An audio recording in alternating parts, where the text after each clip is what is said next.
Welcome back on CRTV News après le journal de 7 heures, une présentation de Patience Migo. Cameroun Delight, c'est la deuxième partie de votre programme matinal. Nous sommes le dimanche 5 juillet 2026. Depuis 6 heures que nous avons commencé cette émission, il était annoncé comme invité. Il répond présent ce matin. Le père Thomas Vondo est avec nous. Mon père, bonjour. Bonjour. Je suis très heureux de vous avoir ce matin. Une fois de plus, merci. Les fidèles chrétiens veulent savoir comment va mon père. Tout va bien, et vous le savez, le dimanche, avec ses labeurs missionnaires. C'est pas facile de vous avoir le dimanche. Bien évidemment, mais comme c'est la CRTV, nous sommes toujours prêts à répondre présent. Le père Thomas Vondo, il est missionnaire claretan. Et ce matin, on va parler de deux choses, deux thématiques. Une bonne, une mauvaise. Mon père, on commence par laquelle? Bon, mauvaise, ça dépend de comment on prend la chose, hein, mais on va commencer par la bonne, si vous avez convenance avec moi. Bien évidemment. Mon père, il y a quelques jours, l'Afrique a été comme honorée. On va utiliser cette expression. Eh bien, le pape a nommé saint prélat africain au premier plan du puissant dicastère de l'évangélisation. Il faut le dire, cette nomination intervient le 30 juin 2026. Et parmi justement ces saints prélats, on a l'occasion de voir une image très forte à l'antenne. On le disait il y a un instant, c'est Monseigneur André Keya Foigna, qui est justement l'évêque du côté de Bamenda. On a quelques images justement qu'on voit avec la visite du pape au Cameroun et cette poignée de main, sachant que le Saint-Père avait fait une messe du côté de Bamenda. Alors, comment comprendre cette nomination? Est-ce un signal fort pour notre pays? Bien évidemment, ça ne peut être qu'une joie pour le Cameroun tout entier et de façon spécifique pour l'Église catholique qui est au Cameroun. Choisir l'un des nôtres qui, de surcroît, est le président de la conférence épiscopale nationale du Cameroun, c'est un honneur qui est fait au plus haut niveau pour le Cameroun. C'est donc une grande joie et nous célébrons cela. Comprenons un peu ce poste de nomination. On parle justement de puissant dicastère de l'évangélisation du Vatican. Comment comprendre ce poste? Il faut déjà resituer la chose dans son cadre. Le dicastère pour l'évangélisation des peuples fait en réalité partie de l'administration centrale du Saint-Siège. Et vous savez, il y en a d'autres. Il n'y a pas que ces dicastères-là. Et comme administration, comme élément de cette administration centrale, ce dicastère a au moins deux sections. La première section, c'est celle qui s'occupe, n'est-ce pas, des réflexions fondamentales sur le processus d'évangélisation. Et la deuxième section, c'est celle-là où Monseigneur a été affecté. C'est cette section qui s'occupe, n'est-ce pas, de l'appui aux missions, aux nouvelles missions au sein de l'Église catholique. Cette section également s'occupe à réfléchir sur comment créer de nouveaux diocèses.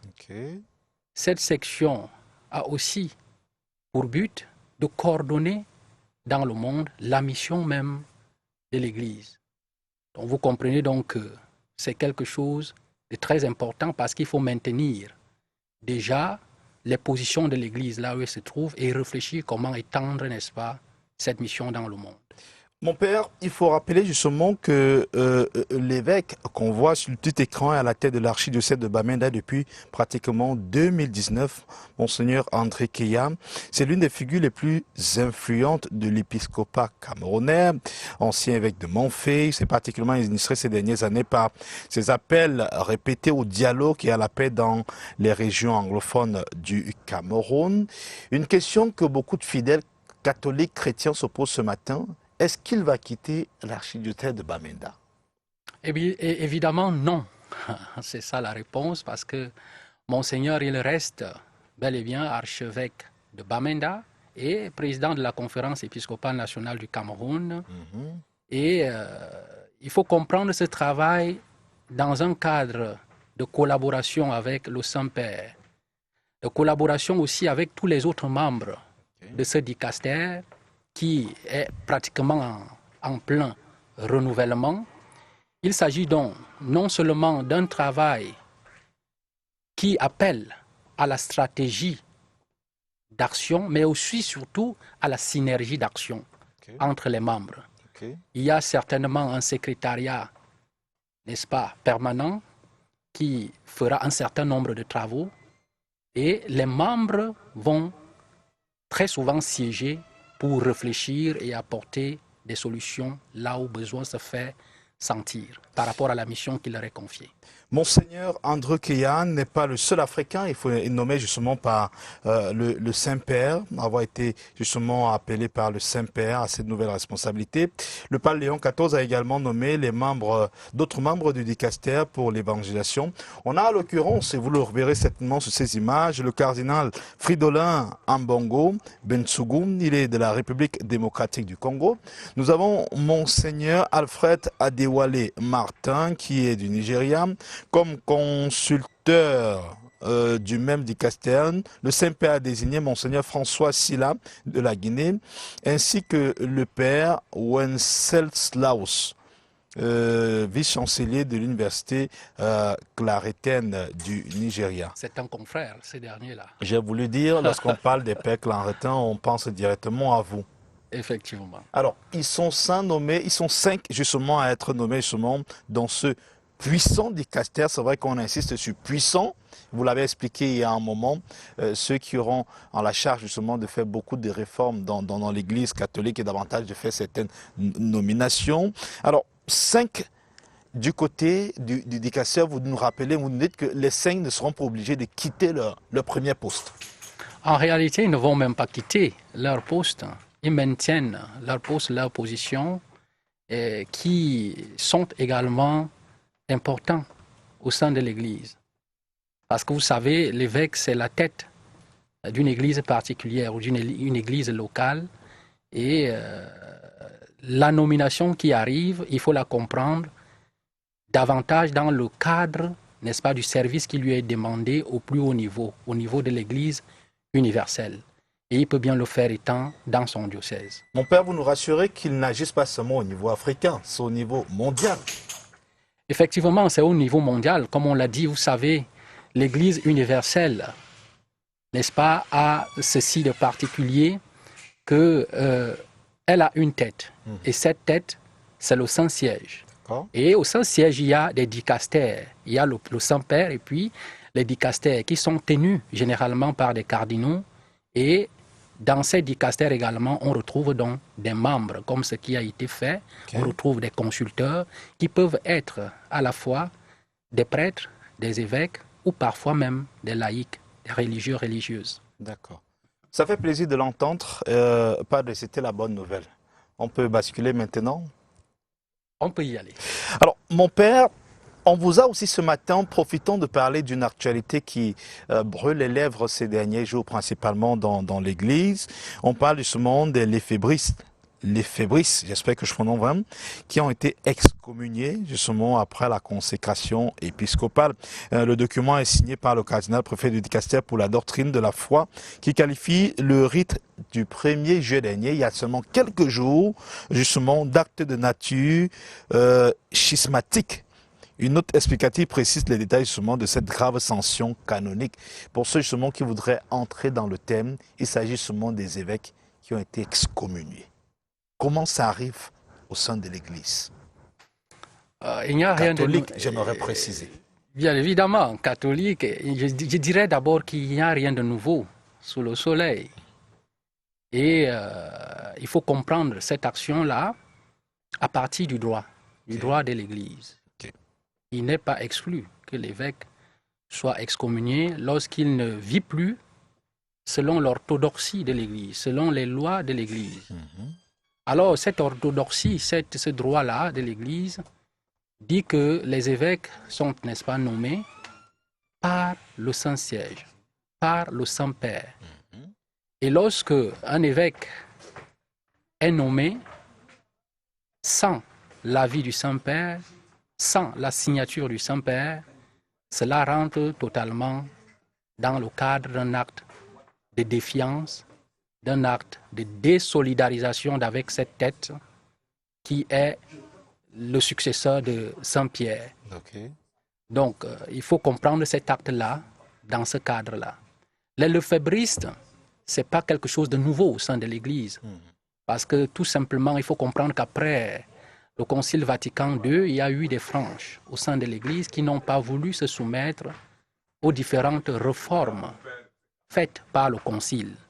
Et ont voulu maintenir pour certains une certaine orientation qui était vécue au sein de l'Église antérieurement. Et pour d'autres, ils ont préféré sortir de l'Église. D'accord. Et prendre sur soi, n'est-ce pas, de faire partie de ce groupuscule qui remet en cause la doctrine, les canons de l'Église catholique, c'est justement ça le schisme. D'accord, ça fait plaisir de l'entendre. Merci pour tous ces éclairages. Mon père, on va parler de la thématique de ce matin. Vous le savez, tous les dimanches, on a une thématique spécifique et c'est l'occasion de recevoir les hommes de Dieu pour parler justement de cette thématique. Mon père, forcément, vous êtes au parfum de cette actualité. Il y a quelques jours, ici même à Yaoundé, capitale politique du Cameroun, précisément au quartier Anguissa, c'est ici à Yaoundé, une jeune fillette de 11 ans a été sauvagement assassinée par une autre de 22 ans. Dans la reconstitution des faits, la jeune dame disait agir sous l'effet de l'Esprit Saint et guidée par un certain pasteur. Une question ce matin. Quel est le poids du Père spirituel dans la vie des fidèles chrétiens? Peut-on agir dans ce sens au nom de l'Esprit Saint? Qu'est-ce qu'il y a lieu de faire? Est-ce que la foi, justement, aujourd'hui, a un gros problème avec nos fidèles? Nous avons intitulé le thème de ce jour « Hommes de Dieu, des bourreaux au nom de Dieu ». Et nous vous posons cette question, peut-on tuer au nom de l'Esprit Saint? C'est d'abord un paradoxe que de parler de Dieu et de s'appuyer sur Dieu pour dire qu'il nous a envoyé ôter la vie à un autre être humain. Nous voulons être solidaires avec la famille de la jeune qui a été tuée et nous présentons sincèrement nos condoléances. Il n'est pas possible de tuer pour Dieu et je crois que cela est clair, que ce soit dans l'Ancien Testament, que ce soit dans le Nouveau, il est clairement dit « tu ne tueras point ».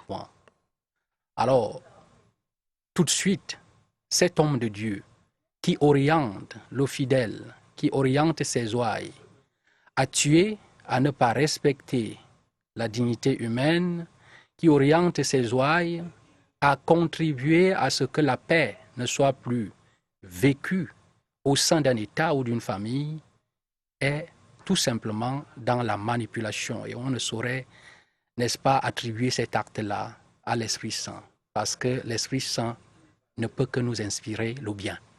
Mon père, vous venez d'évoquer un mot qui revient à chaque fois, manipulation.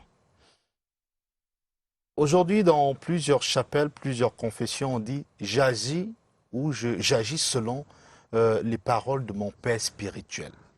Jusqu'où obéir à son père spirituel? Jusqu'où prendre justement pour acquis les paroles de son père spirituel?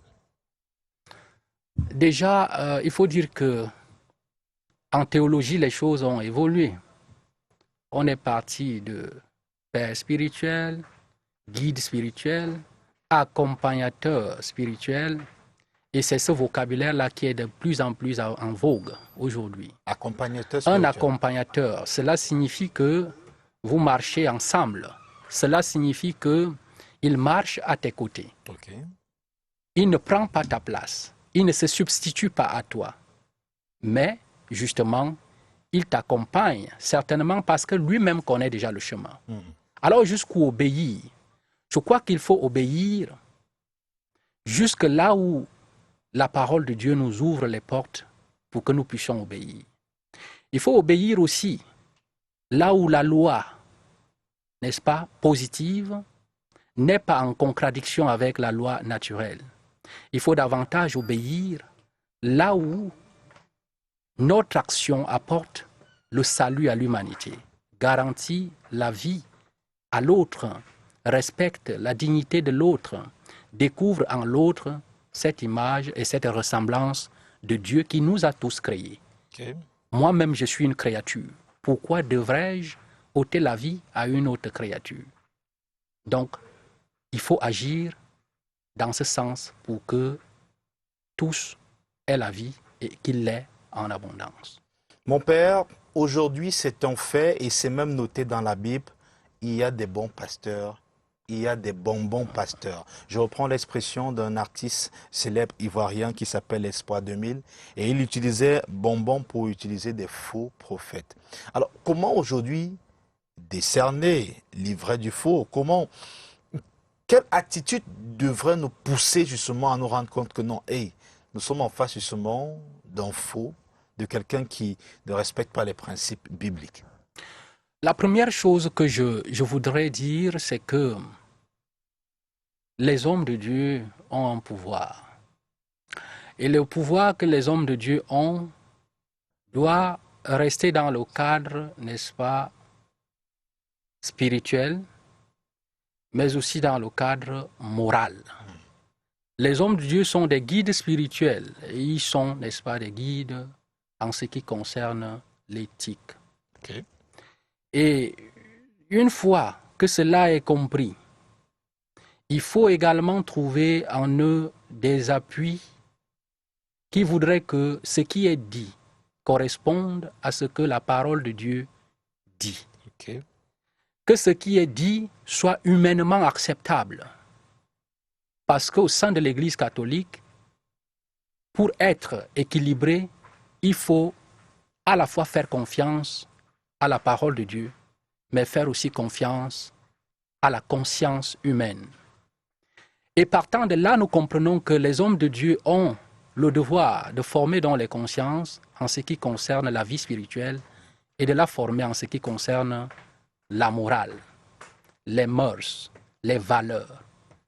Alors, il n'est pas dit que si ce qui vous est dit au nom de Dieu ne correspond pas à la bonne moralité, aux bonnes mœurs, vous puissiez céder, vous ne devez pas céder. Donc ça, c'est le premier indice. L'autre indice, c'est le fait que le pasteur puisse s'immiscer, y compris dans la vie privée des personnes. Dans le mariage, est-ce qu'il doit vraiment s'immiscer? Je crois que non. Merci d'évoquer cette partie. Beaucoup de familles, beaucoup de couples souffrent aujourd'hui parce que c'est le père spirituel, bon, vous avez dit accompagnateur spirituel, qui guide un peu le couple. C'est lui qui dit si on mange à midi, c'est lui qui dit si on va en vacances, c'est lui qui dit si... c'est lui qui, en fait, qui... J'ai envie de dire, c'est celui qu'on suit justement, et celui on recueille même son avis avant de faire quoi que ce soit dans le couple. Certains hommes, c'est un fait, justement, souffrent aujourd'hui dans leur couple parce que la femme n'écoute que le pasteur. C'est le pasteur qui dit si on monte, si on descend, on est à l'église pratiquement chaque jour. C'est un fait de société. Effectivement, je crois que cela pose problème. Et les chrétiens doivent de plus en plus être conscients que leur vie, ou alors le jour de leur vie, on parle aujourd'hui du jour, l'évangile, ne doit pas être porté par les prêtres, mais par eux. Mais le prêtre, ou alors l'homme de Dieu est à côté d'eux pour les accompagner. Okay. S'il doit intervenir, il doit essentiellement intervenir pour venir en aide, recentrer les choses, faire que les choses aillent dans le bon sens. Donc, autre indice, j'ai parlé déjà, voir un pasteur ou un homme de Dieu qui ne s'appuie pas sur la parole de Dieu pour donner des conseils, cela fait problème. Voir un homme de Dieu qui cherche à s'immiscer, y compris dans les méandres de la vie intime d'une famille, d'un couple, cela pose également problème. Okay. Il faut également voir un autre aspect, c'est l'aspect, n'est-ce pas, de l'indigence financière.